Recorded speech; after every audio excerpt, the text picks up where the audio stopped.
Amén. Bien, dicho esto, bien, vamos a hacer un resumen del martes pasado, ya, en el cual estuvimos en Lucas capítulo 3, ¿cierto? Así es. Tuvimos un estudio en el versículo 1 y 2, ¿cierto? Donde estuvimos viendo toda la preparación Claro. previa, ¿cierto?, al ministerio de Juan, al inicio del ministerio de Juan.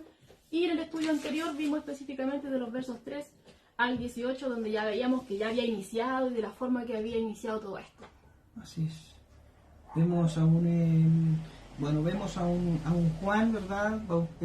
Juan el Bautista, ¿verdad? Iniciando ya su ministerio, ¿verdad? Ahí bautizando, ¿verdad? Preparando el camino, como hablábamos el martes pasado, preparando el camino ¿para quién? Para el Mesías, para el Salvador, preparando el camino, preparando, ¿verdad?, los corazones. ¿Y cómo lo hacía? ¿Verdad? Él predicaba el arrepentimiento, ¿verdad?, del hombre, el arrepentimiento de los pecados, ¿ya?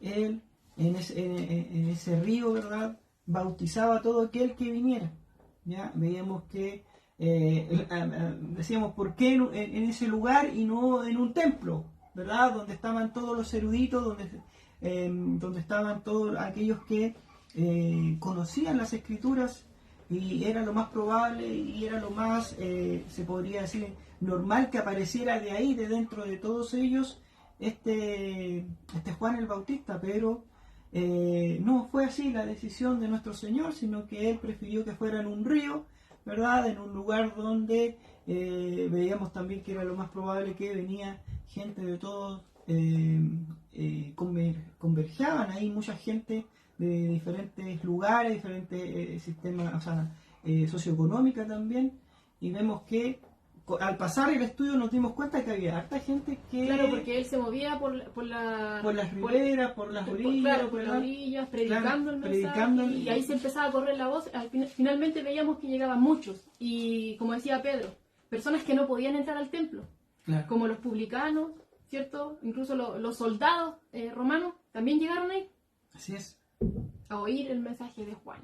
Claro, los romanos, también llegaron los escribas, los fariseos, los maestros de la palabra, ¿verdad? Que no los podemos dejar afuera porque también fueron, pero... Fariseos y saduceos que aparecen, ¿cierto? Claro. Específicamente en Mateo, ¿cierto? Que veíamos. Y que Juan, bueno... Juan los recibe con todo el cariño y que se merecían ellos. Claro, que decíamos que era como una forma de hacerlo despertar. Claro. Así que, claro, y veíamos que en este predicador, hombre que preparaba el camino, que estaba preparando el camino, y que esa era la voluntad de Dios para su vida, ¿verdad? De preparar el camino para el Mesías, ¿verdad? Tenía no era muy, como dijera, a lo mejor un hombre... a lo mejor se puede decir como callado o pacífico, se podría decir, o calmado, sino que él predicaba con furor, claro, predicaba tenía con un fervor, porque estaba ahí el interés de que el hombre, como tú bien decías, el hombre despertara claro, que reaccionara, de esa condición que estaba, y que pudieran reaccionar, ¿verdad? Que estaban en pecado y necesitaban, ¿verdad?, que necesitaban ser bautizados, ¿ya? Necesitaban que ellos despertar y que ver que pecado había que de alguna forma pedir perdón por el pecado. Claro, él llamaba al arrepentimiento. Claro, que había no solamente un arrepentimiento, sino que hubiera un cambio de vida. Que eso la veíamos que era la finalidad del arrepentimiento. Claro, la finalidad de este arrepentimiento, que hubiera un cambio en el hombre, ¿ya?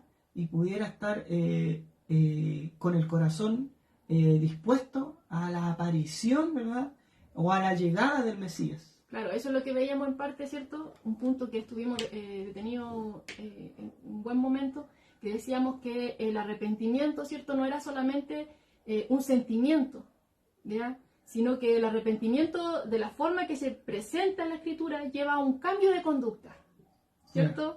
A darse cuenta de que uno está mal, de que Dios está en lo correcto y que yo quiero arrepentirme, que me arrepiento de verdad porque le fallé a Él y anhelo su perdón.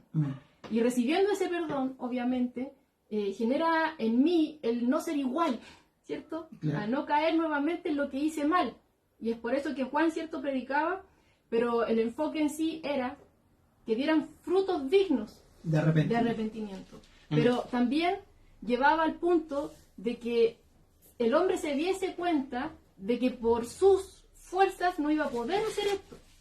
Es por eso que él de esta forma preparaba el camino para el Mesías, ¿cierto? Porque solamente Él es el único que puede trabajar en el corazón del hombre y darnos una vida nueva. Cambiar todo nuestro ser, ¿cierto? Amén. Y ayudarnos en cada momento. Él nos va perfeccionando, nos va santificando, ¿cierto? Así es. Es por eso que el mensaje de Juan apunta hacia allá. Veíamos, ¿cierto?, que ese bautismo no es el bautismo cristiano, ya porque todavía ese no estaba instituido.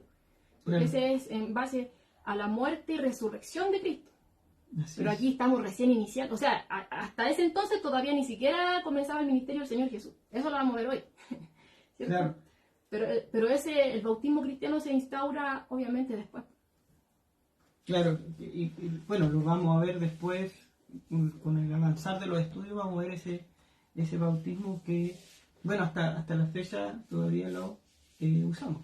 Claro. Ya. Y el otro punto que veíamos, que el bautismo de Juan, ¿cierto?, que era para arrepentimiento y perdón de pecado, en sí no era que los pecados del hombre quedaran perdonados. Ese ritual no lo podía hacer. Solamente Dios puede perdonar los pecados del hombre. Por eso que él de esta forma estaba preparando, ¿cierto?, Claro. este terreno para esta ocasión que vamos a ver el día de hoy.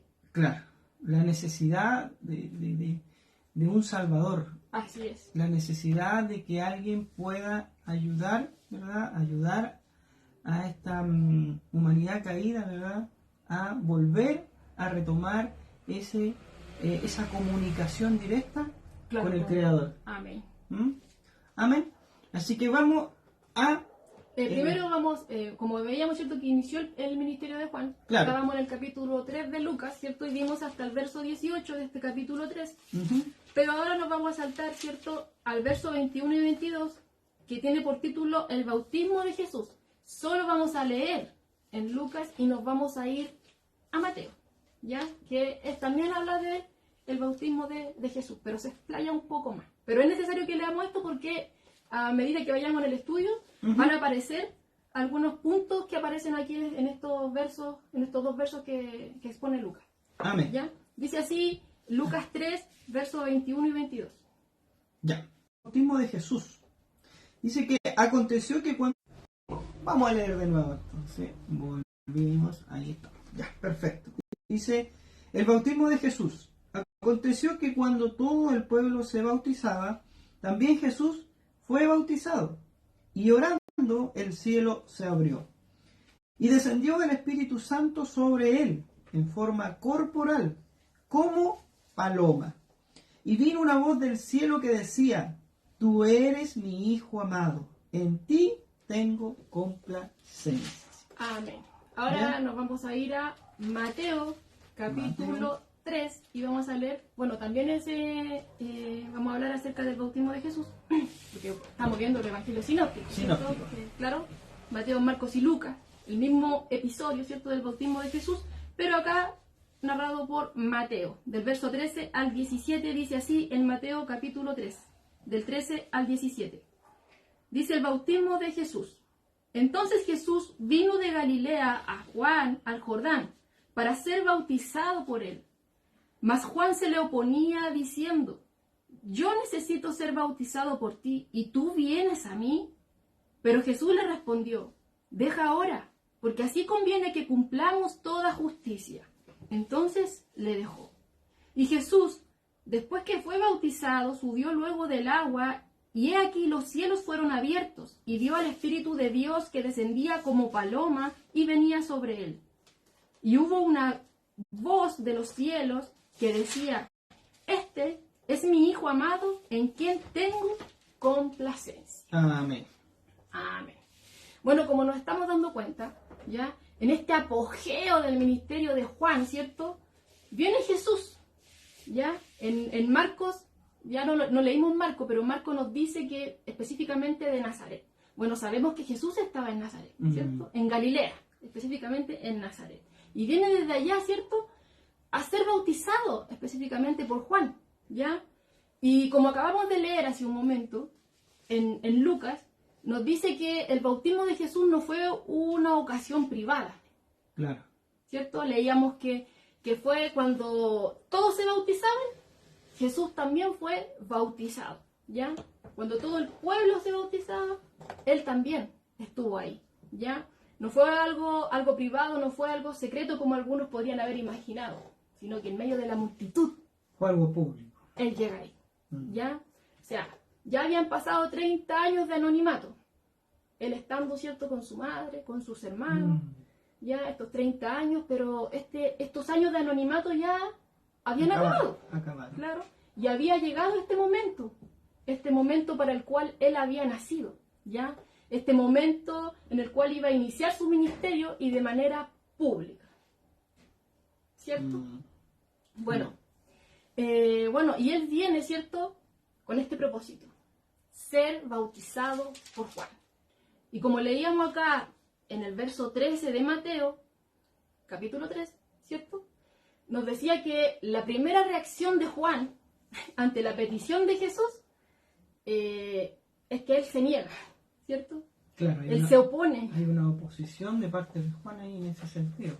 Claro, Juan se opone, no accede de inmediato. Y de hecho aparece acá en la escritura que le dice, ¿cierto? Le dice en el 14, yo necesito ser bautizado por ti y tú vienes a mí.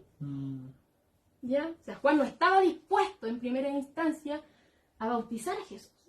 Recordemos que ellos también eran parientes, ¿cierto? Claro. Cuando veíamos ese episodio, cuando el ángel, ¿cierto?, le da estas buenas nuevas a María y le dice que ella era la escogida de parte de Dios, ¿cierto? Y le da ahí también un dato bien particular, que le dice, aquí tu parienta Elizabeth también, claro, ¿cierto?, va a dar a luz, pero ella va a dar a luz en su ancianidad. Porque claro, para Dios no hay nada imposible. Amén. ¿Cierto? Sí. Después vemos que María va allá, va donde Elizabeth. ¿Y qué acontece, cierto, en ese momento? Que cuando Elizabeth oye la salutación de María, ¿cierto? Decía ahí que el bebé que estaba en su vientre, que era Juan, se regocijó y saltaba en su vientre, ¿cierto? Porque había oído la voz, ¿cierto?, de la madre de su Señor. E incluso ahí veíamos que Elizabeth también dice ahí que bueno, empieza a hablar ahí, a profetizar, ¿cierto?, claro, a María, y empieza ahí un momento de regocijo en ambas, deleitándose en la presencia de Dios por las cosas que estaba haciendo, claro, ¿cierto? Bueno, ya habíamos dicho que Juan, bueno, al tener sus padres en avanzada edad, lo más probable es que ellos parten de este plano terrenal, y él, ¿cierto?, después lo vemos, como nos dice la Escritura, apartado en el desierto. Y por otro lado, Jesús en Nazaret, en Galilea, con su madre, sus hermanos, ¿cierto?, separados. Pero aquí vemos que en esta ocasión se vuelven a ver, ¿cierto? Y lo más probable es que Juan, ¿cierto?, haya sabido que su pariente era especial.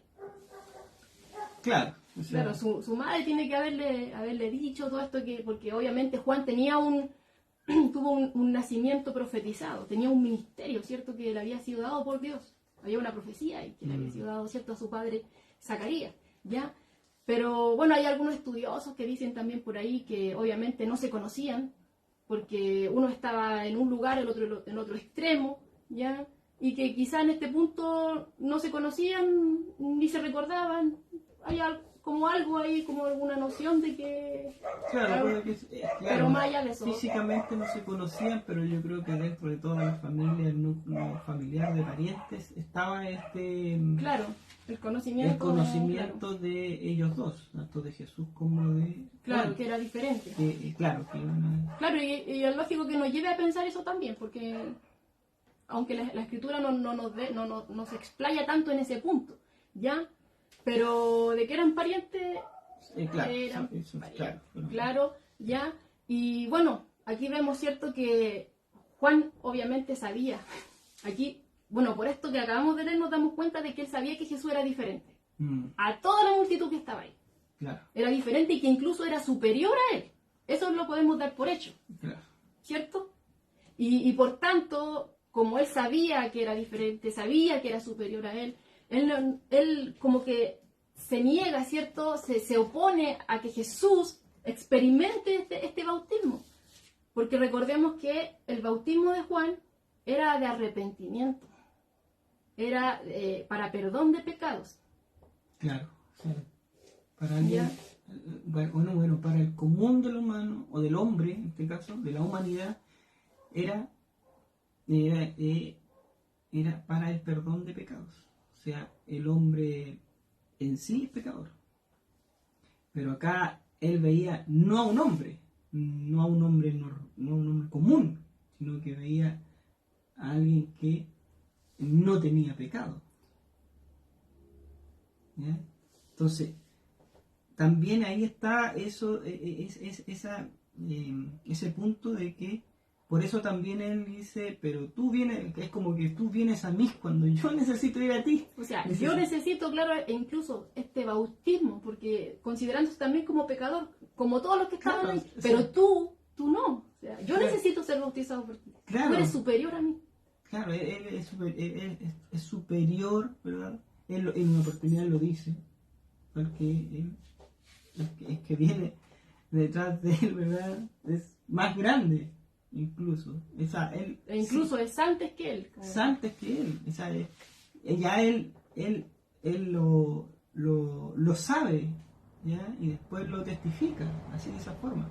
Entonces vemos que Juan en esta situación, en este momento donde estamos viendo acá que él hace esta negación, no es porque no, yo no lo voy a bautizar porque no corresponde que yo lo bautice, o sea, no, era porque él conocía la condición de Jesús, que era especial, o sea, que era diferente a el común del hombre. Claro, ¿Ya? porque recordemos, ¿cierto?, que en el estudio anterior habíamos visto que se había negado a bautizar a los fariseos y saduceos.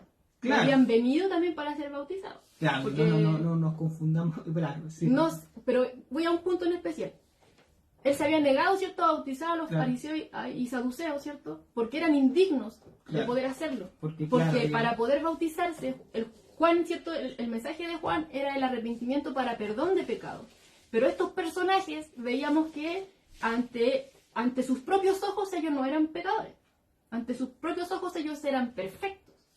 ¿Ya? Claro. Entonces eran indignos para poder bautizarse. Porque uno de los requisitos era arrepentirse, reconocer que uno era pecador.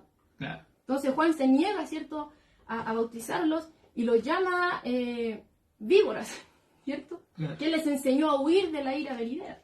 O sea, veíamos, ¿cierto?, ahí en el estudio anterior, que era de cierta forma decir que era como que estas serpientes, ¿cierto?, que están en un bosque y que cuando el bosque empieza a arder, entonces para poder escapar de este fuego se sumergen en el agua, ¿cierto? De esta forma, más o menos como que se ilustraba todo esto. Claro. ¿Ya? Pero no eran sinceros. Venían a ser bautizados, pero no había ahí algo sincero en ellos. Eran hipócritas, ¿ya? Pero al contrario, también vemos acá, pero en el punto contrario, a Juan que se niega a bautizar a Jesús.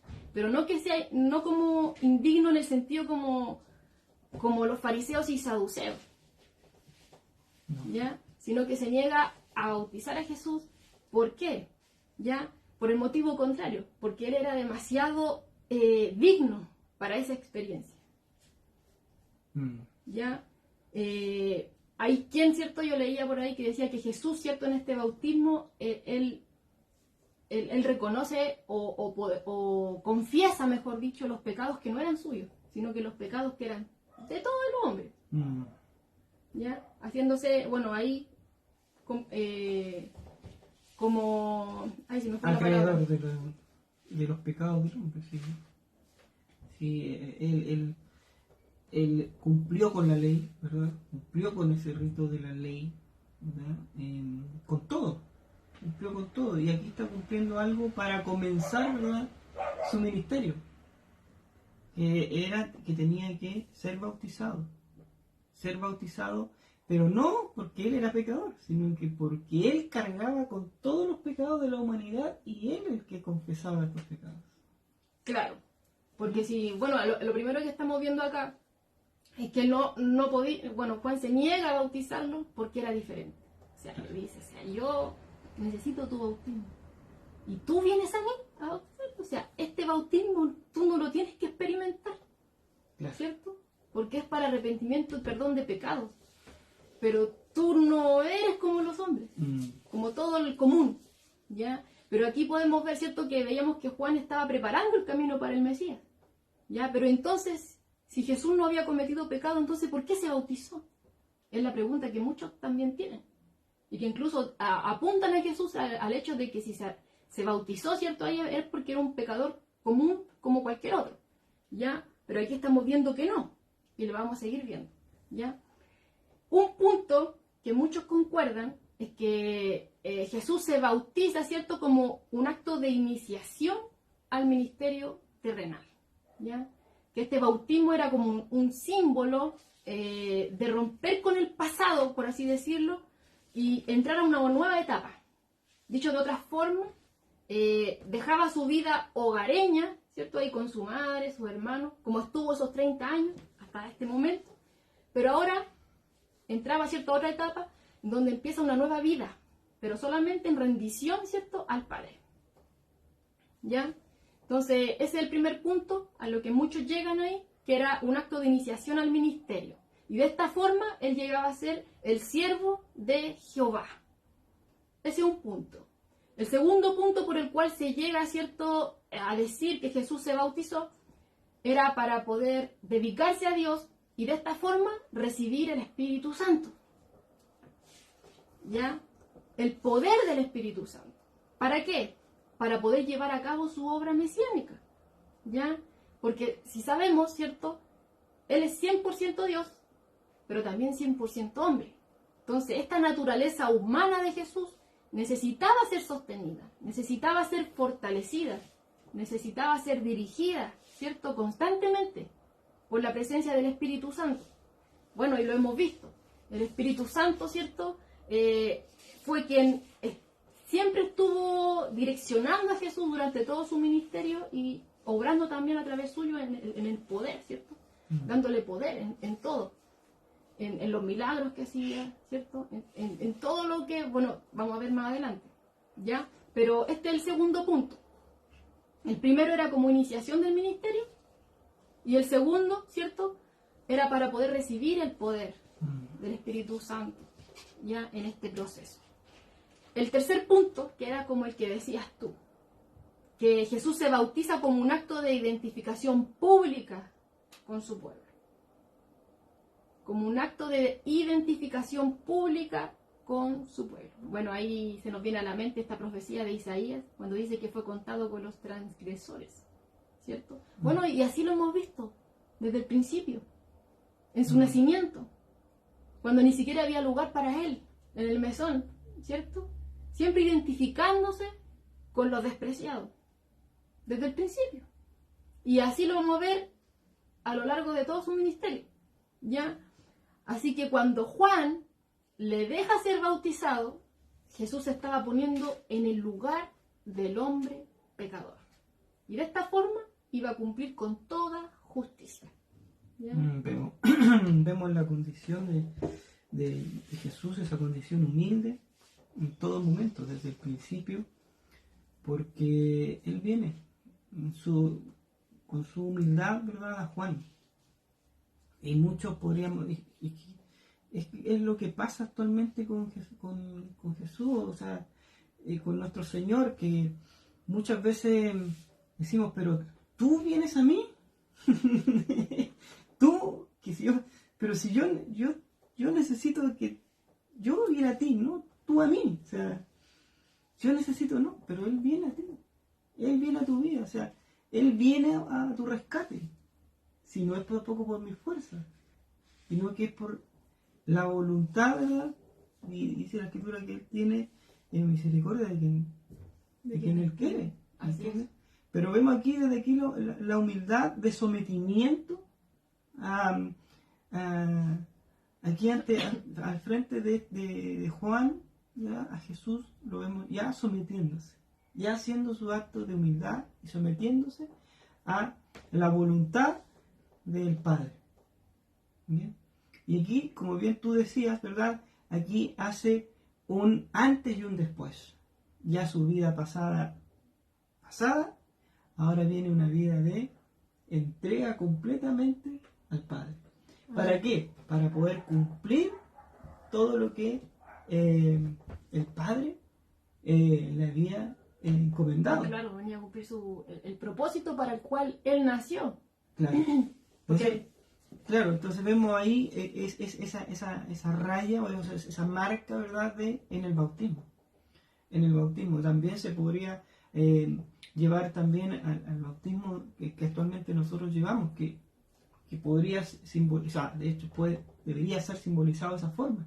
Una vida pasada ya es pasada, ahora vengo ante Dios, ¿verdad?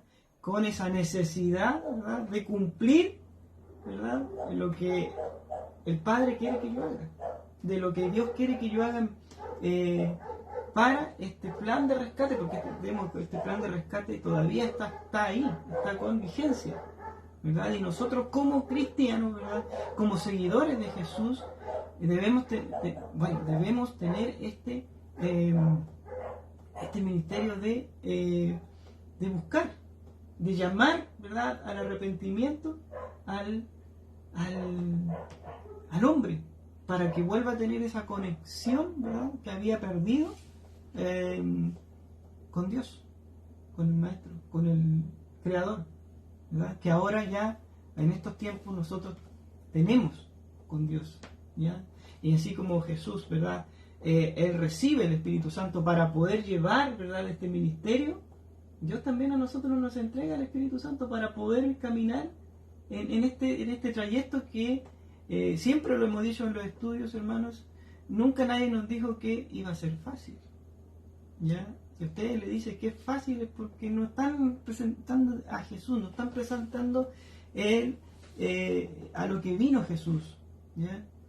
Pero aquí vemos que desde ese momento ya la vida de Jesús cambia la vida de Jesús, porque ahora empiezan los verdaderos problemas entre su pueblo, ¿verdad? Aquellos que son conocedores de la Escritura, más que nada con ellos, ¿verdad? Por la aparición de Él, hacerse llamar, ¿verdad? El Mesías, hacerse llamar Hijo de Dios, incluso el Dios mismo. Claro, y no solamente lucha en ese aspecto, porque de hecho la misma Escritura nos dice que no tenemos lucha contra carne y sangre. ¿Ya? Y ya en el próximo estudio, ¿cierto? O si alcanzamos a terminar ¿ya? Pero el estudio que viene después son las tentaciones. Las tentaciones. Y vamos a ver la lucha espiritual también. ¿Cierto? Vemos el proceso de Jesús, ¿verdad? Que el proceso es un proceso que nosotros también vamos a ir viviendo en nuestra vida cristiana. Que no va a ser un proceso fácil, ¿ya? Vamos a tener altos, vamos a tener bajos, y eso va a ser así. Claro, y tenemos al mejor, porque uno, ¿cierto? Como Él, que era el único que podía obedecer todas las cosas. Es por eso que Él dice acá, vino a obedecer en esto, ¿cierto? Porque era necesario cumplir toda justicia, claro. ¿Cierto? Él aquí, él estaba de cierta forma aceptando la cruz, iniciando su ministerio. De hecho, habíamos dicho, ¿cierto? En otro estudio, que este niño nació para morir, como decía nuestro pastor hace un tiempo atrás. Él nació para morir, y aquí Él está diciendo sí. Con este bautismo Él está diciendo que sí. Él está iniciando este ministerio. Y así como Él recibe el Espíritu Santo y recibe, ¿verdad?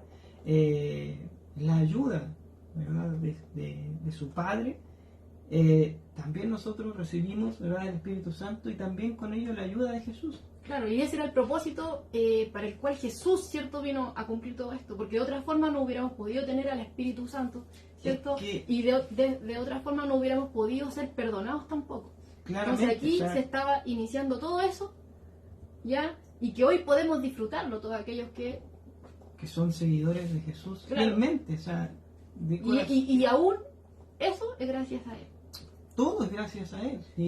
Si la gracia de Dios no solamente es algo que se hizo en la cruz, sino que todo, y la Escritura dice que Él nos da el querer y el hacer. O sea, cuando yo leo esa parte de la Escritura y digo que Él es el que da el querer y el hacer, o sea, no es por mis fuerzas que yo estoy aquí, sino que es por las fuerzas de Él. Si yo tengo alguna situación difícil en mi vida, no es que yo haya pasado esa situación, ¿verdad?, por mis fuerzas, sino que son por su fuerza, es su ayuda, es su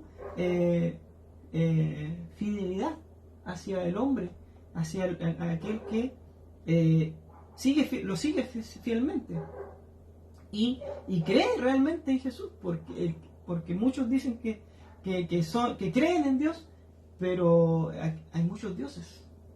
Entonces aquí nosotros marcamos, como decía nuestro pastor, que en las predicaciones, en los estudios, en los devocionales, a Jesucristo. Porque las escrituras todas apuntan a Él.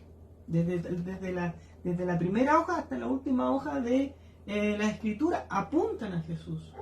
Y ese, como bien decía el pastor, ese debería ser siempre la dirección de nuestra predicación o de nuestra devocional, o cuando uno se acerca a hablarle a algún hombre, el punto debe ser Jesús. O sea, el centro debe ser Jesús, porque gracias a Él nosotros tenemos esta maravillosa bendición y gracia de Dios de poder venir a Él y poder hablar confiadamente en oración, en cántico, buscarlo, entender, porque también viene de Él la sabiduría y podemos llegar a esa perfección, pero no por nuestra fuerza, sino que es por la gracia de Dios, mediante su Hijo Jesucristo y el Espíritu Santo. Y tenemos todo eso, lo tenemos todo a la mano. Ya ahora no solamente está en una en hoja y en una Biblia, sino que también la podemos escuchar y también podemos leerla en un celular. O sea, excusas no hay. Entonces vemos a Jesús haciendo y comenzando este ministerio, su ministerio, que a simple vista podemos decir, sí, Jesús recibe el Espíritu Santo, de todo, pero hay que tomarle la importancia de lo que Él está recibiendo en ese momento, la voluntad del Padre. Está recibiendo, sí, yo me entrego a ti, aquí estoy. Que se haga tu voluntad, yo sigo.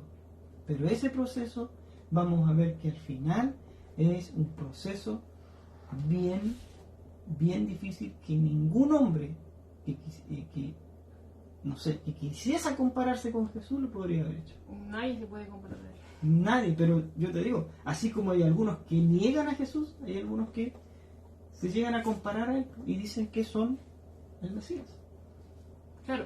Bueno, ahora para refrescar un poco la memoria, dijimos, ¿cierto? Jesús no se bautizó porque era un pecador, sino que se bautizó, ¿cierto? El primer punto que decíamos, que era como iniciación de este ministerio. El segundo punto, ¿cierto? Que es totalmente dedicarse a Dios, ¿cierto? Y de esta forma también recibe el Espíritu Santo para poder llevar a cabo este ministerio, esta obra mesiánica. El tercer punto que veíamos, ¿cierto? Que era como un acto de identificación con su pueblo, o sea, con los pecadores, ¿ya? Y aquí hay un comentario en específico que hice alusión hace un momento, pero aquí lo voy a leer textual, que dice así: en el bautismo Jesús confesó los pecados de los cuales él no había cometido, como si fueran propios, y se arrepintió de ellos delante de Dios. Fue contado con los transgresores y llevó los pecados de muchos. O sea, aquí estamos viendo lo que decías tú, ¿cierto? Que o sea, es fácil poder verlo así superficialmente, pero aquí nos damos cuenta de que era necesario esto, como le dijo a Juan, para cumplir con toda justicia, porque el plan de Dios, ¿cierto? El propósito para el cual Él vino era salvarnos, como decías tú, el plan de rescate. Y aquí vemos, ¿cierto?, que Él está avanzando en este proceso. ¿Para qué? Para poder salvarnos a nosotros. Porque ninguno de nosotros puede tener la vida intachable que Él llevó. Imagínense aquí, Él sin pecado se bautizó como si tuviera pecado. ¿Ya? Y el cuarto punto, ¿cierto?, por el cual Él se bautiza es para probar también que el trabajo de Juan había sido probado también por Dios. ¿Ya? Entonces demostraba que la misión del profeta no era de hombre, sino que era de Dios. Claro. ¿Ya? Ese es el cuarto punto por el cual la mayoría de los estudiosos llegan a decir que son el motivo por el cual Jesús se bautizó. Pero por pecado, no. Sino identifica. Si hablamos de pecado es para identificarse con los pecadores. Claro. Pero no porque Él cometió pecado. Uh-huh. Bueno, como decíamos, todos los evangelios hablan acerca de este momento tan especial que es el bautismo de Jesús. Estamos viendo los evangelios sinópticos que son Mateo, Marcos y Lucas, ¿cierto? E incluso Juan, el cuarto evangelio, también hace alusión a esto. Pero ninguno de estos evangelistas, ¿cierto?, observa algo que solamente Lucas dice, que era por algo, ¿cierto?, que me detuve, ¿cierto?, en esos dos versos al principio a darle lectura. ¿Cuál dirá usted? Que nos decía ahí que Jesús estaba orando. ¿Ya? En Lucas 3:22 que leímos hace un momento atrás. Dice, y orando, el cielo se abrió y descendió el Espíritu Santo sobre él. Ya, dice que estaba orando. Bueno, ese otro punto que también vemos reflejado en Jesús a lo largo de todo su ministerio, esta dependencia del Padre, esta constante comunión con el Padre, ¿cierto?, a través de la oración. Vamos a ver a un Jesús, ¿cierto?, más adelante, que incluso iba a estar a solas con el Padre antes de que amaneciese, antes de poder estar incluso con sus discípulos, ¿cierto? Él se apartaba para poder estar orando, ¿cierto?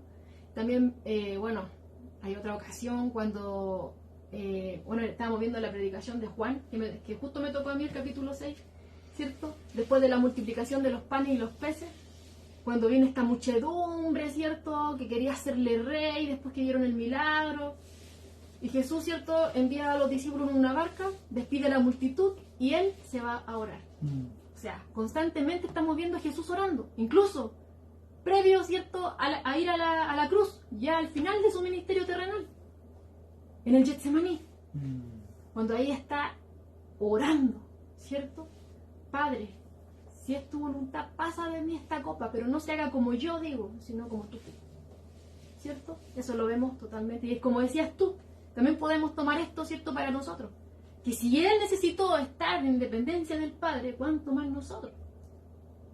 Y hay algo también que, gracias a Él, tenemos nosotros este privilegio de poder disfrutarlo también día a día, en cualquier momento. Él nos da, ¿cierto? Dios nos oye en cualquier momento, no necesitamos sacar una hora, no necesitamos, ¿cierto? No es que está el hermano orando, lo está escuchando a él primero, después de él voy a ir yo. No, podemos ir todos juntos al mismo tiempo. Y él nos hace oídos sordos. O como decíamos en otro ejemplo, que por ejemplo hay personas que uno les deja un mensaje por estas redes, por WhatsApp, vamos a poner por ejemplo, y por WhatsApp te deja el visto ahí. La persona lo vio pero no te respondió. Dios no hace eso, ¿cierto? Entonces aquí, nos deja claro la palabra de cuán importante es el tema de la oración. Buen punto el que tocaste sobre la oración, porque siempre hemos hablado sobre la oración, nuestro pastor también ha hablado mucho sobre la oración, y la oración es algo fundamental dentro de la vida cristiana. Es como el respirar, podríamos decir. Claro, y uno de repente lo limita la oración, ¿no? La limita puede ser a una hora, la limita a un lugar, ¿verdad? O de repente no, cuando yo vaya a la iglesia, ahí voy a orar. Ahí voy a orar, como me toca el día martes, claro, el día jueves y el día domingo, ahí yo voy a... Cuando me toque, claro, a mí elevar la rogativa por la lista de oración, ahí voy a orar. Claro. No, pero no tenemos que esperar ese momento, sino que en todo momento podemos estar presentándonos delante de Dios. Incluso me gustaba cuando la pastora exponía, ¿cierto?, el Salmo y decía ahí, cuando el salmista, ¿cierto?, tenía ira en su corazón, pero le decía, Señor, o sea, abría su corazón a él. Y la pastora nos exhortaba ahí que teníamos que decirle todas las cosas al Señor. Él las sabe, pero Él quiere tener comunión con nosotros. Hace bien a nuestra vida, pues ¿sabe por qué? Porque nosotros descansamos en Él, ya se lo dijimos y se lo encomendamos a Él.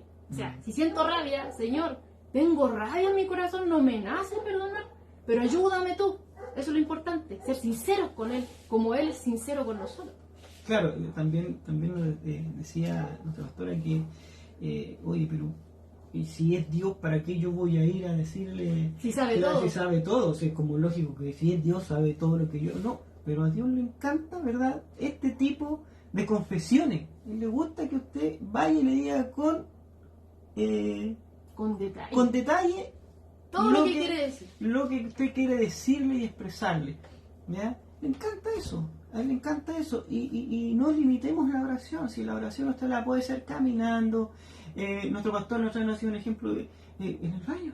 Claro, si está en el trabajo y no se siente, no sé, tranquilo ahí en medio, no tiene tiempo, el pastor nos decía, vaya al baño. ¿Sí? Lo puede hacer. Puede hacerlo caminando, puede hacerlo mientras está haciendo algo, puede estar orando también. Están las puertas abiertas, está el oído. Dios está con el oído atento a sus hijos para escucharlo. Y eso no debemos limitarnos, por ejemplo, como estamos leyendo ahora, que solamente había que ir al templo, ¿verdad? Ahora ya, ¿qué dice Efesios sobre el templo? ¿Quién es el templo? Nosotros somos el templo y del Espíritu Santo. O sea, Dios quiere morar, ¿verdad?, en nuestras vidas, en ese templo, ¿verdad? Entonces, como vamos viendo que la Escritura nos va llevando constantemente a la necesidad de estar comunicado con este Dios, con este Salvador.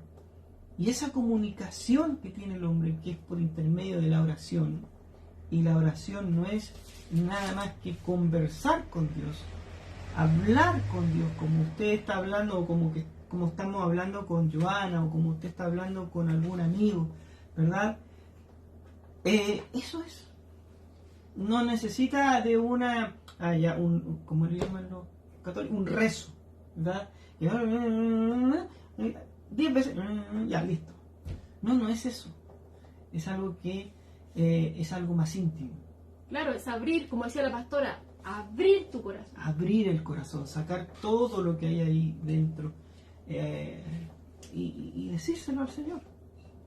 Decírselo sin miedo, sin nada que esconderle, porque no le podemos esconder nada a nuestro Señor. Entonces, importante la oración.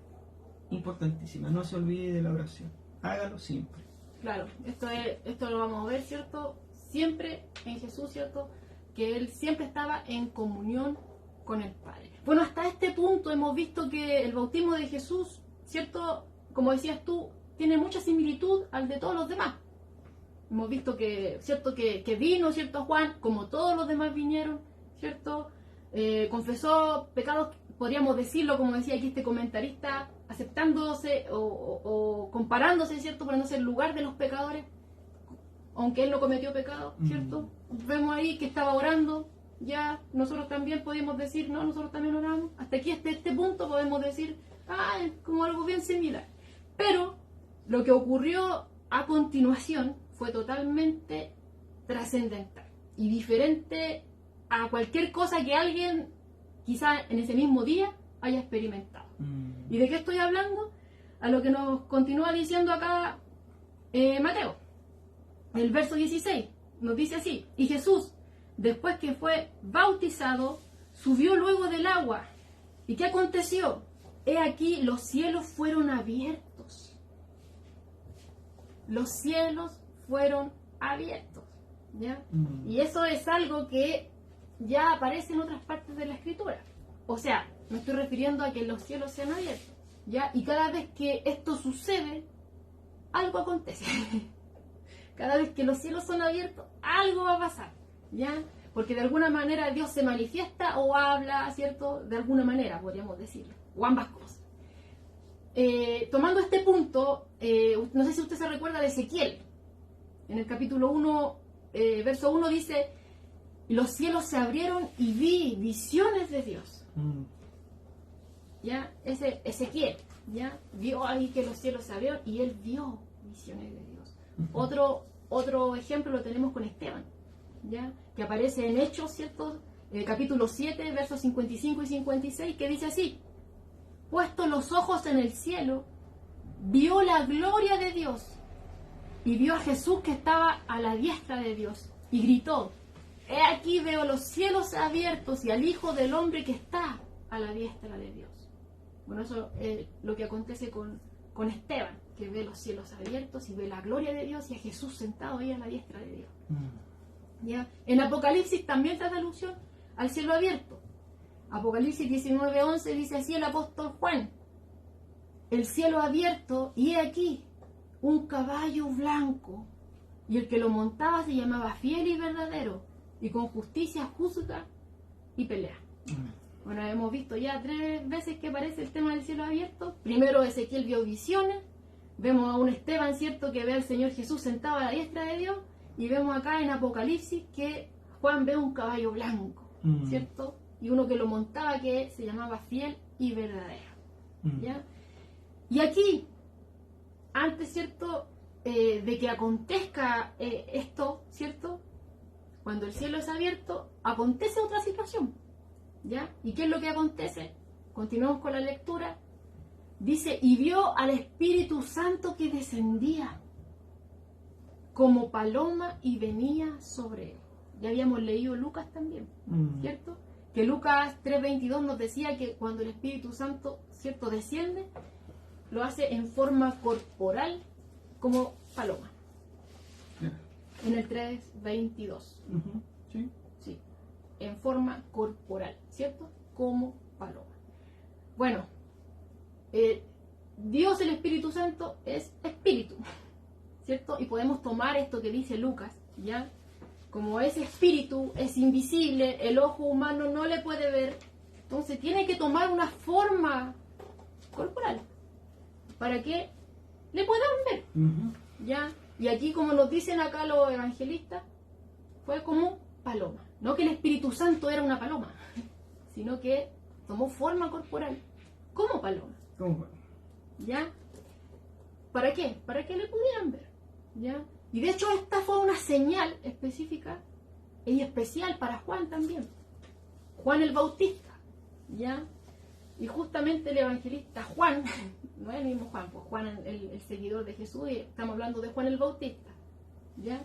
Pero Juan, el discípulo de Jesús, el apóstol, nos dice y nos cuenta que este momento especial para Juan el Bautista, cuando ve este fenómeno, ¿cierto? Y lo dice así, en Juan 1, verso 32 al 34. Dice: también dio Juan testimonio diciendo: vi al Espíritu que descendía del cielo como paloma, y permaneció sobre él. ¿Sobre quién? Sobre Jesús. ¿Ya? Y yo no le conocía. Ya habíamos dicho, ¿cierto?, que previamente a que Jesús fuera bautizado, Juan se negó, ¿cierto? Se negaba, se oponía a que fuera bautizado. Y aquí en Juan nos dice: yo no le conocía. Ahí hay un punto en especial. ¿Por qué se opone antes, ¿cierto? Antes de que bautizara a Jesús, ya veíamos que era porque él sabía que Jesús era diferente a los demás y que era superior a él. Pero posteriormente al bautismo de Jesús, cuando el Espíritu Santo desciende sobre Jesús, él se da cuenta de que Jesús era el Mesías, el Hijo de Dios. Es por eso que acá en Juan nos dice: y yo no le conocía. O sea, ¿cómo? No le conocía como Mesías, como el Hijo de Dios. Pero el que me envió a bautizar con agua, aquel me dijo: sobre quien veas descender el Espíritu y que permanece sobre él, ese es el que bautiza con el Espíritu Santo. Y yo le vi y he dado testimonio de que este es el Hijo de Dios. Amén. Entonces fue una señal de confirmación para Juan. Él venía a preparar el camino, ¿cierto?, para el Mesías. Y Dios el Padre, el que lo envió a él, le da ahí, ¿cierto?, esta confirmación, la señal. Era, ¿cierto?, al Espíritu Santo descendiendo sobre Jesús como paloma. Y se posa sobre él, ¿cierto? Y Juan aquí ya se da cuenta de que él era el Mesías, el Hijo de Dios. Por eso que dice ahí, yo no le conocía. Era una señal para Juan. Pero ahora ya lo sabe. Él es el que bautiza con el Espíritu Santo, ¿cierto? Que era lo que él habíamos visto, ¿cierto?, en el estudio anterior, que él decía que iba a venir uno que era mayor que él, era superior. Claro. Él bautizaba con agua, pero iba a venir uno que bautizaba con el Espíritu Santo y fuego. Aquí ya lo tenía en esta narración dada por Juan. Ahora, usted podría decir, acabamos de leer, ¿cierto?, que el Espíritu Santo desciende en forma como paloma. ¿Y por qué no podría haber sido en otra forma? ¿Cierto? Dice aquí un comentarista, muchos estudiosos señalan que la paloma simboliza la pureza y mansedumbre. Ya, no hay duda, dice acá, de que con la forma de paloma se intentaba dar la idea de bondad del Espíritu. Sí, ¿cierto? Se podía dar la idea de la bondad del Espíritu Santo. Pero hay otro punto en particular, ¿ya? Porque la paloma no era algo desconocido para la mente judía. No sé si usted recuerda ese momento cuando hablábamos acerca de los sacrificios, ¿cierto? Que había quienes llevaban, ¿cierto?, al sacrificio el animalito correcto, pero había quienes no podían llevar el cordero, ¿cierto?, que se pedía, no lo podía, entonces se daba una ofrenda que podían dar los pobres, y en este caso, ¿cierto?, era una paloma o tórtola, ¿cierto? Entonces podemos ver que se asociaba sacrificio para la mente judía, ¿ya? Pero también había otro acontecimiento en especial, que también no es ajeno a la mente judía, que era el narrado en Génesis. No sé si usted se acuerda del arca de Noé, ¿ya? En Génesis 6 al capítulo 8.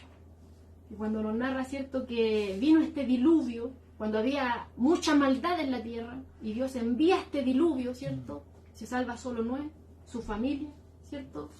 Y también las especies que estaban ahí.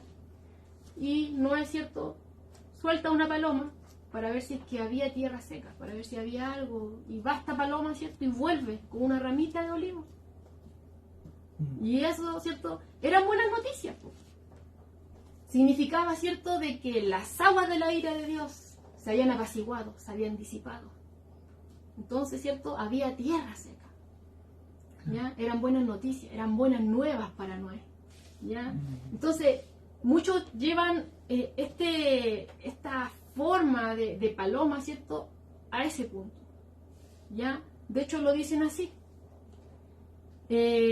Dice, refleja, en este sentido dice, la paloma enviada por Noé representa al Espíritu de Dios, trayendo las buenas nuevas de reconciliación entre Dios y el hombre. ¿Cierto? Amén. Porque vimos que el diluvio vino, ¿cierto?, como castigo. Claro. Había mucha maldad. Pero ya cuando esta paloma vuelve con esta rama de olivo en su pico, ¿cierto?, muestra de que las aguas de la ira de Dios se habían disipado. ¿Ya? Era un momento de reconciliación. Aunque en ese momento fue pasajero, iba a venir una reconciliación mucho más duradera. Y esa reconciliación mucho más duradera iba a venir solamente a través de Jesucristo. A través de Jesucristo. Entonces podemos ver ese concepto, ¿cierto?, para la mente judía, que es sacrificio, que veíamos, que se asocia a la paloma, y también la reconciliación, que apacigua las aguas de la ira de Dios. Y lo podemos ver así. Solo a través del sacrificio perfecto de Jesucristo, las aguas de la ira de Dios se apaciguan y tenemos paz para con Dios. Es decir, somos reconciliados. Solamente a través de Jesús. Amén. Bueno, pasando al verso 17 nos dice, o sea, no solamente veíamos que los cielos fueron abiertos y que el Espíritu Santo desciende sobre Jesús, ¿cierto? Con esta forma corporal, como nos decía Lucas, de paloma, ¿ya? Nos dice el 17 que hubo una voz en los cielos y que decía, este es mi Hijo amado en quien tengo complacencia. ¿Ya? Esta voz audible era el Padre, ¿ya? Y que estaba expresando aprobación sobre su Hijo amado. Y aún remarca ahí, dice, ya, en quien Él tenía su complacencia. O sea, ahí ya se disipa cualquier tipo de duda ante aquel que quiera decir que Jesús, ¿cierto?, era pecador y por eso se bautizó. ¿Por qué? Porque Dios el Padre le estaba dando aquí su aprobación. ¿Ya? Porque Dios no tranza con el pecado. Y de hecho por eso envió a su Hijo en sacrificio, como decías tú, en este plan de rescate por el hombre, porque no había otra forma. Dice Habacuc 1:13 que Dios es muy limpio de ojos para ver el mal, ni tampoco puede ver el agravio. Entonces ahí ya se quita toda duda de que Jesús no se bautizó porque era un pecador, porque Dios no tranza con la maldad, ¿ya? Y también vemos acá algo bien particular, que Él dice a Jesús que es su Hijo, su Hijo amado, en el cual Él tiene su complacencia, ¿cierto? Pero lo llama Hijo, o sea, está diciendo que es la misma esencia suya. ¿A qué punto voy? A que está diciendo que Él es Dios. Él es Dios, porque Él es su Padre y Él es su Hijo. ¿Cierto? ¿Tiene algo que decir?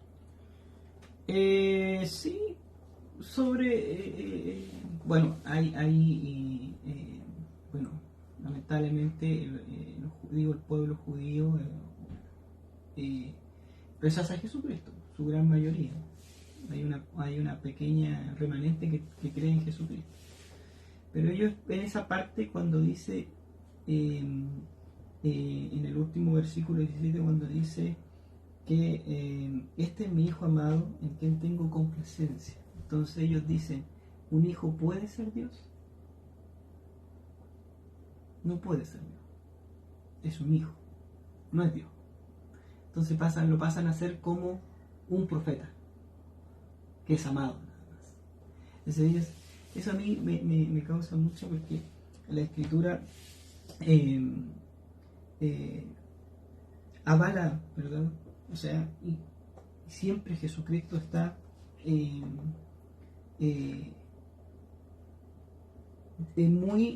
muy apegado al Padre, ¿ya? Lo mismo, es como lo mismo que hacen los fariseos después cuando le dicen, o sea, tu testimonio, no sé, pues, ¿tienes testimonio de ti mismo? No, le dice yo, no, mi Padre. Entonces, ellos no les cabe en la cabeza, ¿verdad?, que un hijo no puede ser Dios.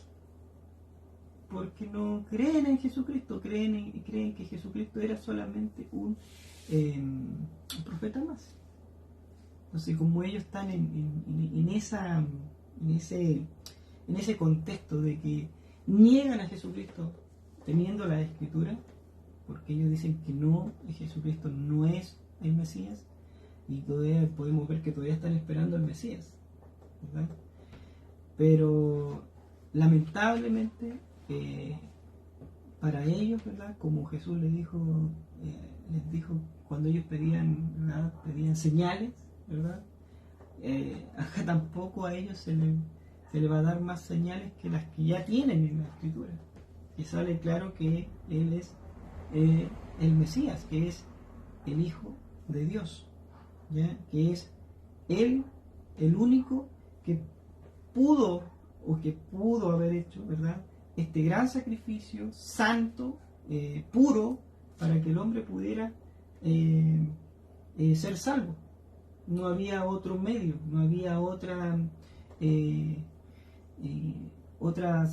se puede decir otra solución, ¿verdad?, que solamente que el mismo Dios viniera encarnado, ¿verdad?, 100% hombre, 100% Dios, y hacer este sacrificio por el hombre. Tenemos la prueba más clara, que son las Escrituras. Tú veías por ahí, veías y citabas citas del Antiguo Testamento y vemos que Isaías habla de Jesús, ¿verdad? Se dedica a hablar de eso. Todo es sobre Jesús. Los salmos que estamos hablando, hablas tú también, hablan sobre Jesús y lo muestran, ¿verdad? Se cumple aquí todo lo que está escrito en el Antiguo Testamento, se cumple aquí con Jesús. Y yo cada vez veo a Jesús, ¿verdad?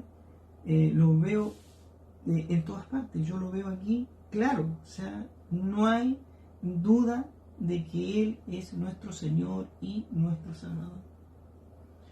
Entonces, cuando te encuentras con eso, mucha gente también empieza a pensar sobre esto. ¿Por qué realmente un hijo puede ser? Sí. O sea, la Escritura dice que Él es su Hijo amado. Dice que incluso abrió los cielos para el propio Dios hablar, ¿verdad? Y decir, en Él yo me compro. Él es mi Hijo, yo me...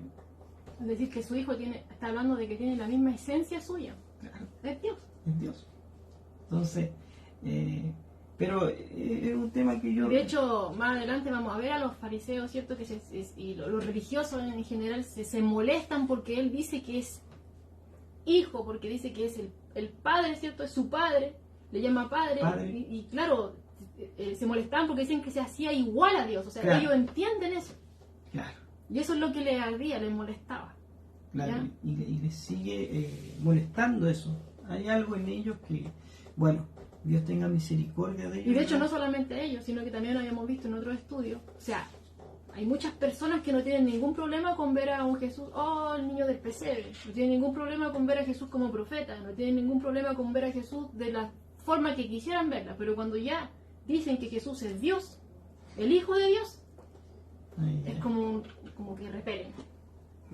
Siempre dice, o sea, Jesús, ¿verdad? Es Dios. Es el único que pudo dividir la historia. No hay otro que pueda dividirla. Y sáquenme de ahí, deshagan esa división que ahí no puede nadie dividir eso. Y de hecho, también va a ser el motivo de condenación. Los que creen van a ser apartados de los que no creen. Porque si no creéis, en vuestros pecados moriréis. Claro. Necesitamos un Salvador. Así es. Y si no creéis, en vuestros pecados moriréis. Amén. Vemos, bueno, aquí todo lo que nosotros, que hemos expuesto, habla de la naturaleza de Jesús. Y de hecho, el mismo libro que estamos estudiando los días domingos, que se está predicando, ¿cierto? Juan, y parte de inmediato diciendo, en el principio era el verbo, y el verbo era con Dios, y el verbo era Dios. Lo deja definido de una forma tan clara. Y lo explaya a lo largo de todos los capítulos. Claro, y te lo dice de varias formas para todo tipo de entendedor, porque no todos somos tan receptivos o esa comprensión, ¿verdad? Si no lo entiendes ahí, puedes seguir leyendo y te lo va a explicar bueno, obviamente todo esto va de la mano de Dios, ¿cierto? Y de la oración, el Espíritu Santo, su palabra. El Señor nos va ayudando a través de todo eso para que podamos comprender, ¿cierto? Y vamos a darnos cuenta de que toda la palabra, todo nos lleva a Jesús. Eso es lo maravilloso. Así es. Y ese es el punto central de todo esto.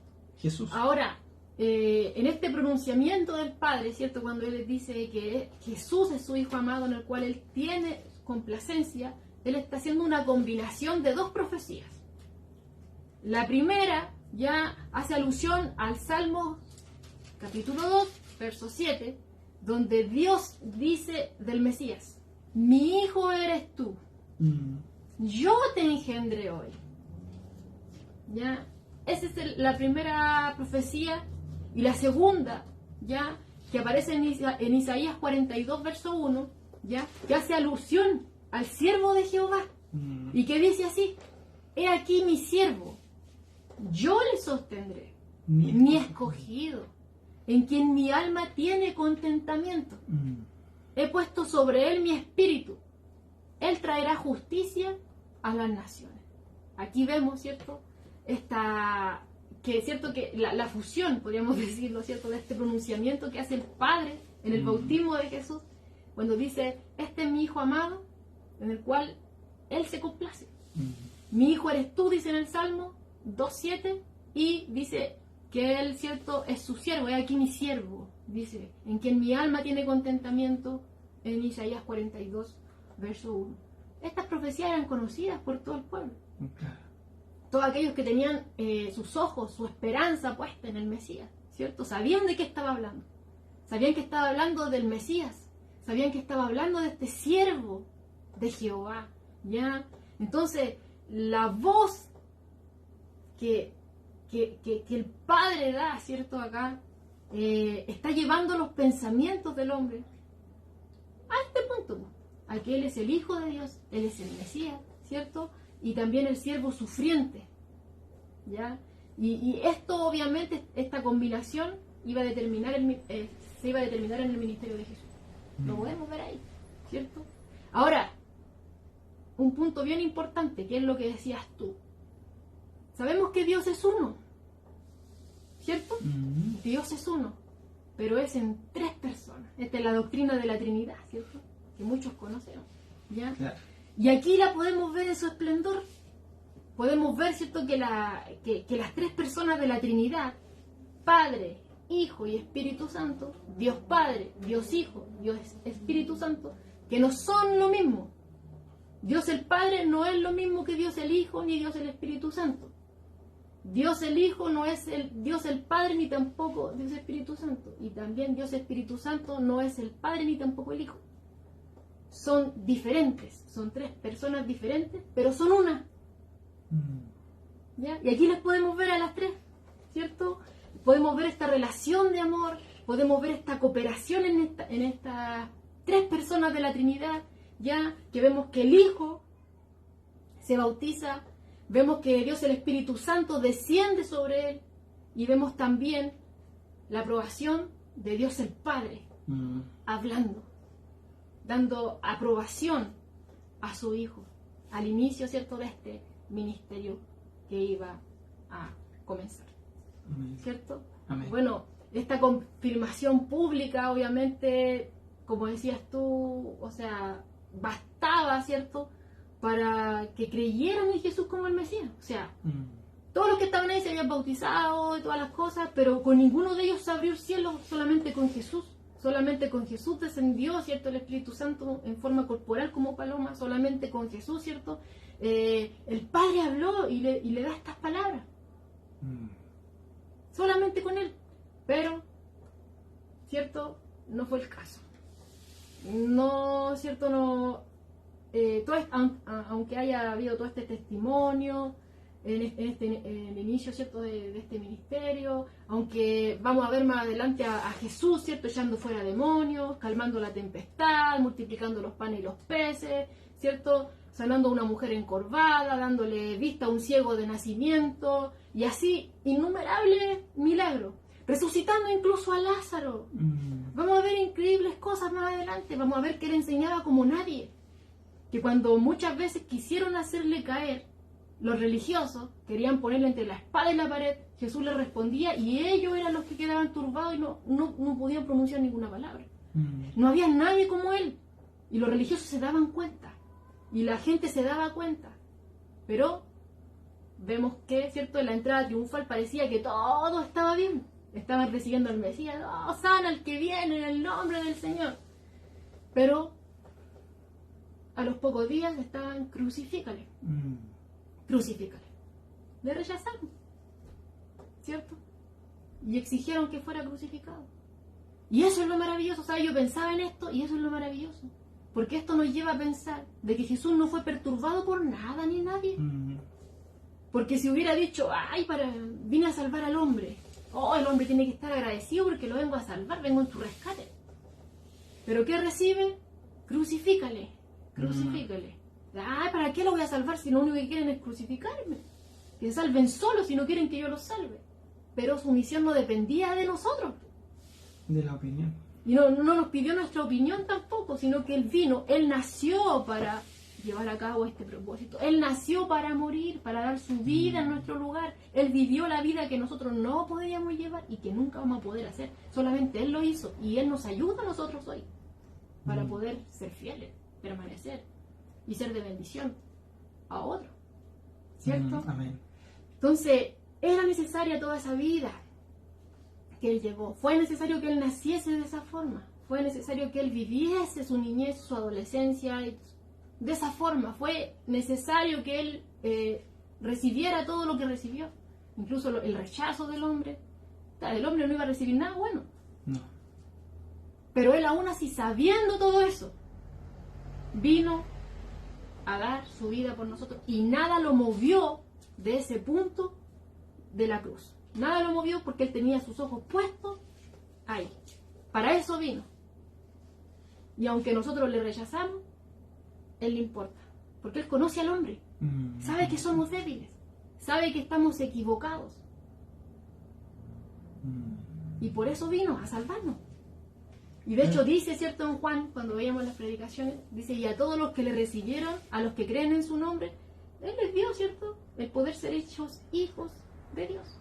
Y aún, como decías tú, que nosotros creamos no es por nosotros tampoco. Porque a mí se me ocurrió creer en Dios porque yo quise, sino que fue porque Dios nos enseñó el camino.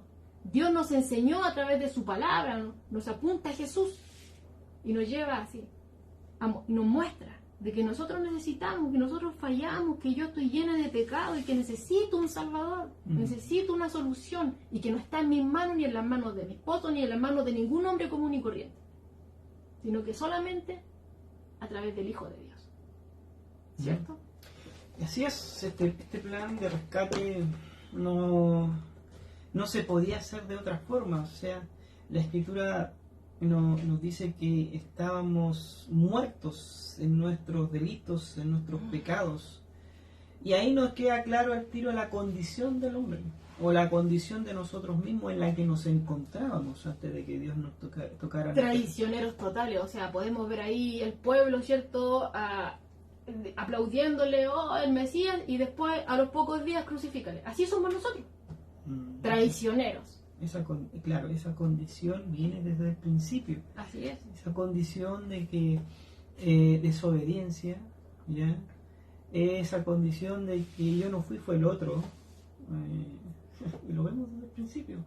No, yo no tengo la culpa, él tuvo la culpa. Fue la serpiente, otro.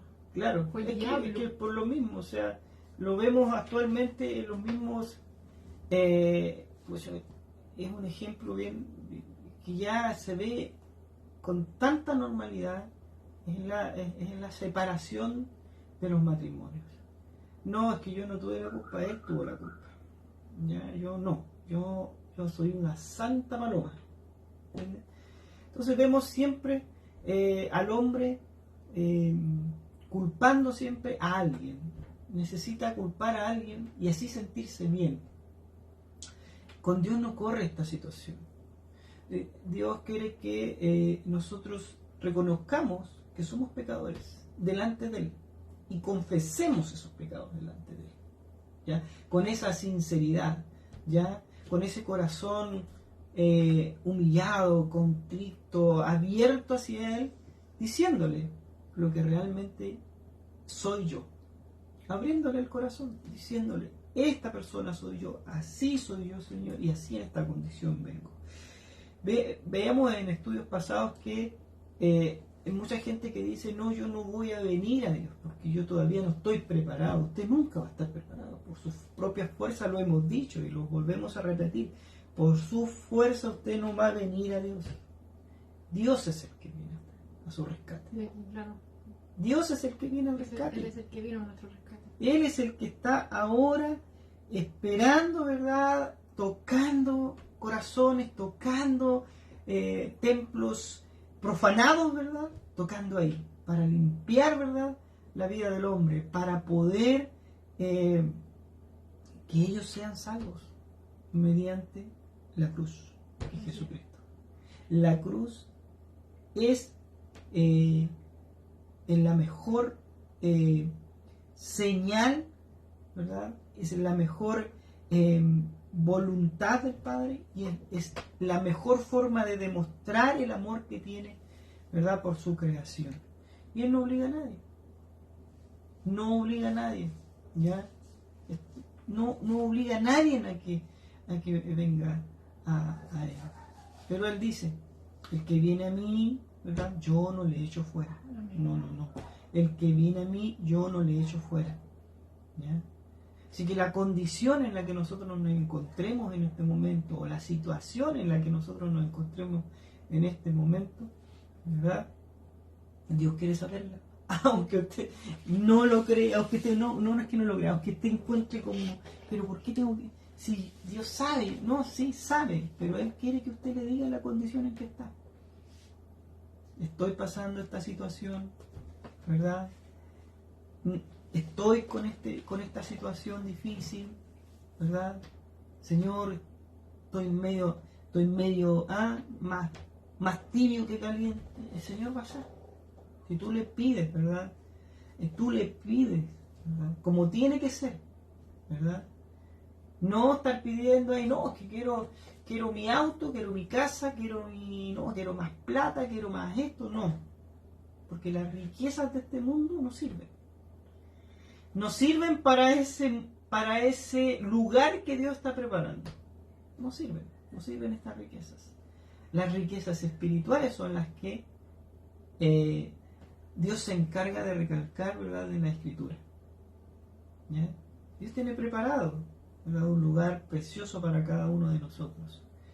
Yo no le podría decir cómo es. Solamente imagínese que es precioso, que es lindo y que va a estar con su Señor en ese lugar. Y que Dios está esperando.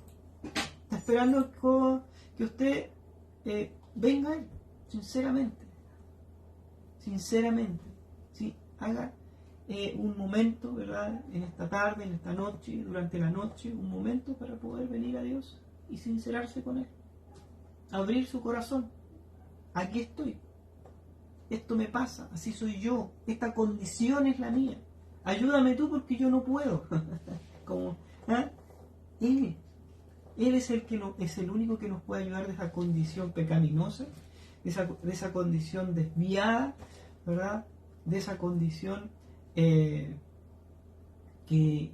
hace que también hagamos daño a nuestro prójimo, ¿verdad? O sea, hay cosas que Dios tiene que hacer en nuestras vidas y esas cosas Él las va a ir haciendo conforme, ¿verdad?, al tiempo. Tiene un trato, siempre lo hemos dicho, especial con cada uno de nosotros. Vemos a un Jesús que viene, cumple, ¿verdad? Prepara, ¿verdad?, Dios a un hombre, que es Juan el Bautista. Lo prepara en el desierto. Imagínese un hombre preparado en el desierto. Ahí, ¿qué comía Juan? Comía puras cosas, claro, puras cosas que estaban ahí, que eran raíces, langostas. Langostas y miel silvestre. Claro, y imagínese que y se vestía, ¿verdad?, con pelo de camello. Claro, con cuero, claro, con cuero, con pelo de camello, ¿verdad? Esa era la condición de este hombre. Esa era la vida que él vivía, ¿verdad? Pero Dios lo preparó ahí en esa situación. O sea, imagínese nosotros en la condición en la que nos encontramos. ¿Aguantaríamos en el desierto? Así, en esa condición, en una preparación de Dios. Yo creo que no. Pero ahora tenemos esa gracia de Dios en nosotros, que con Juan no estaba, ¿verdad? Esa gracia, tenemos a Jesucristo, ¿verdad?, que es nuestro abogado, ¿verdad?, que es nuestro intercesor, ¿verdad?, delante del Padre. Tenemos al Espíritu Santo. O sea, tenemos todas las herramientas, ¿verdad?, para poder acercarnos a Dios. Y cada vez más fácil. Y cada vez vemos que en la Escritura, que siempre han estado ahí. Lo que pasa es que no leemos, ¿verdad?, no buscamos de Él. Y lo más importante, son gratuitos. Usted no tiene que pagarle a nadie, ¿verdad?, a nadie. E inagotables. E inagotables, eternas. Así que le invitamos, hermano, a que pueda que esta palabra, ¿verdad?, que hoy Dios ha entregado a su vida, no nosotros, porque la palabra es de Dios. Nosotros no hablamos de nuestra sabiduría, sino que hablamos de lo que Dios dejó escrito en este libro. Para que usted pueda seguir acercándose más a Jesús y siga anhelando más a Jesús y siga buscando más a Jesús y pase a ser dependiente completamente y pasemos todos a ser dependientes completamente de Jesús, para que también nosotros menguemos y Él crezca. Que más adelante, ¿verdad?, Juan también lo va a decir, ¿verdad? Que eso, menguar no significa que yo me aparte, ¿verdad?, de la iglesia y que otro siga lo que yo estaba haciendo. No, eso no es así. Menguar es en mi condición humana, ¿verdad?, esa forma pecaminosa. Claro, y de manera individual. Y personal. de manera individual y personal, como bien dice Joana acá. Así que le invitamos, pues, a que siga buscando a Jesús, siga buscándonos a este Señor, a nuestro Señor, a nuestro Salvador, al único que nos puede llevar, ¿verdad?, a una vida de bendiciones, pero no de esas bendiciones materiales, sino que de estas bendiciones espirituales, que son eternas, ¿verdad?, y que son agradables también para Dios. Así que le damos gracias al Señor por esta transmisión, por estas redes sociales que tiene de poder llegar a muchas lugares. Nosotros no sabemos a qué lugar vamos a llegar o a qué lugar estamos llegando, o quién nos está viendo o quién nos va a ver. Solamente Dios es el que lo sabe. Así que le bendecimos en el nombre de nuestro Señor Jesús, de que Él pueda seguir ayudándole, siga poder fortaleciéndole en su vida, en su caminar, ¿verdad?, en Cristo, y que podamos también buscarle en oración, que hablamos en oración constantemente. Amén. Así que vamos a estar orando para dar término a esta transmisión. Tenemos, parece, una petición de oración acá. Creo que algo vi por ahí. Sí, la hermana Miriam puso. Acá, a ver. Ahí abajo está. Dice, no, pero espérame. Solo ya. A ver. Pido la oración, dice, por Remigio Lerío, mi cuñado, que está en el hospital por un accidente que tuvo, y que Dios trabaje en su vida y vuelva a seguir a Dios Todopoderoso. Bien, ahora mismo vamos a estar orando por don Remigio, ¿verdad? Al parecer él está medio desviado de los caminos de Dios, porque dice que vuelva a seguir a Dios. Bueno, que el Señor tenga misericordia de él, ¿verdad? Y no tenemos otra, no, nada más. Tenemos solamente los hermanos que están, bueno, ya. Bien, vamos a estar orando entonces, para dar término. También vamos a estar orando por Remigio, que nos pide nuestra hermana Miriam, que es su cuñado. Amén. Inclinamos nuestro rostro y comenzamos. Dice: Padre, seguimos en tu presencia, Señor, y esperamos, Señor, seguir en tu presencia en oración, Señor. Padre, te damos gracias por tu bendita palabra, gracias por tu Hijo amado Jesucristo. Gracias, Señor, porque tú nos das el entendimiento, tú nos das la sabiduría. Gracias, Señor. Gracias porque enviaste a tu único Hijo, Señor, a esta tierra, Señor, a este lugar, Padre amado, donde tú de antemano sabías que iba a ser rechazado. Tú sabías que en la condición en que se encontraba el hombre, pero tú no viste, Señor, eso, sino que tu amor es tan grande, Señor, que no podemos entenderlo, Señor. Amén. Te damos gracias, Señor, porque tú eres nuestro Dios. Te damos gracias porque tú eres nuestro Creador. Te damos gracias, Señor, por este lugar donde tú nos tienes viviendo, Señor. Gracias, Padre. Pedimos tu bendición, Señor. Pedimos tu cobertura. Te pedimos, Señor, que tú nos afirmes, Señor. Que endereces nuestros pasos, Señor. Ayúdanos, Padre, a serte fiel. Ayúdanos, Señor, porque necesitamos estar con nuestra mirada hacia el blanco perfecto que es Jesucristo. Amén. Ayúdanos, Señor. Amén. Bendice nuestras vidas, nuestras familias, Señor. Gracias, Padre amado. Gracias, Señor, porque tú eres el que nos da esa firmeza, Señor. Porque tú eres el que nos da esa sabiduría, Señor. Gracias, Papito amado. También, Señor, de esta forma queremos pedirte, Padre amado, por Remigio, Señora, cuñado de nuestra hermana Miriam, Señor, que nos pide que estemos en oración por él, Señor. Señor, en la condición en la que se encuentra él en estos momentos, Señor, física, Señor, te pedimos que tú, Señor, hagas un milagro en su vida, en su salud, Señor. Y no solamente ahí, sino que también un milagro espiritual, Señor, en su vida.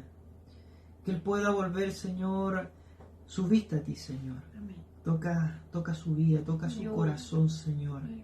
Ayúdalo porque él solo no puede, Señor. Ayúdalo, Señor, a que él, Señor, vuelva a ti. Amén. Vuélvelo a ti, Señor. Que vuelva, Señor, a tus caminos, Señor.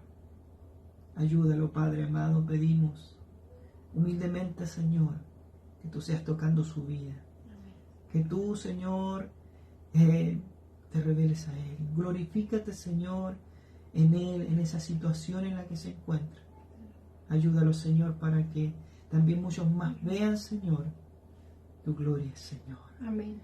Ayúdalo, Padre amado. Pero, Papito, que se haga tu voluntad, no la nuestra, Señor. En tu tiempo, Señor, no en el nuestro. Pero no apartes, Señor, tu mirada de él, Señor. Ayúdalo, Padre. Tú lo conoces, Señor, desde el vientre de su madre, Señor. Tú lo creaste. Te pedimos por él, Señor, Amén. humildemente. Y lo dejamos a tus pies para que se haga tu voluntad y no la nuestra, Señor. Ahí lo dejamos en tus brazos, Señor, en el lugar más seguro, Señor, Amén. que podemos tener nosotros los hombres, Señor. Ayúdalo, Padre. Y bendice a mis hermanos que están allá en el sur de vacaciones, Señor. Ayúdalos, Señor, que sean esa luz, que sean ese sazón, esa sal, Señor, en ese lugar donde se encuentran, Señor. Amén. Que sean, Señor, utilizados por ti, Señor. Ayúdalos, Padre, en la condición, en el lugar donde se encuentran, Señor. Señor, seas tú guardándole. Señor, seas tú cubriéndole, Señor, con tus ángeles guardianes, Señor. Amén. Ayúdalos, Padre. Firma sus pasos, Señor. Y el lugar que vayan, Señor, sea bendecido, Señor. Amén. Sí, Señor. Ayúdalos, Padre. Te damos gracias, Señor. Bendice a cada uno de los hermanos que se conectaron. Bendice a cada uno de aquel amigo, aquel alma, Señor, que irá a pasar por este video en algún momento, Señor. Seas tú bendiciéndole enormemente, Señor. Gracias, Padre. Todo en tus manos. La gloria y la honra es para ti. En Cristo Jesús te pedimos todo esto y levantamos, Señor, esta transmisión para tu gloria y tu honra. En el nombre del Padre, del Hijo y del Espíritu Santo. Amén. Amén. Y amén.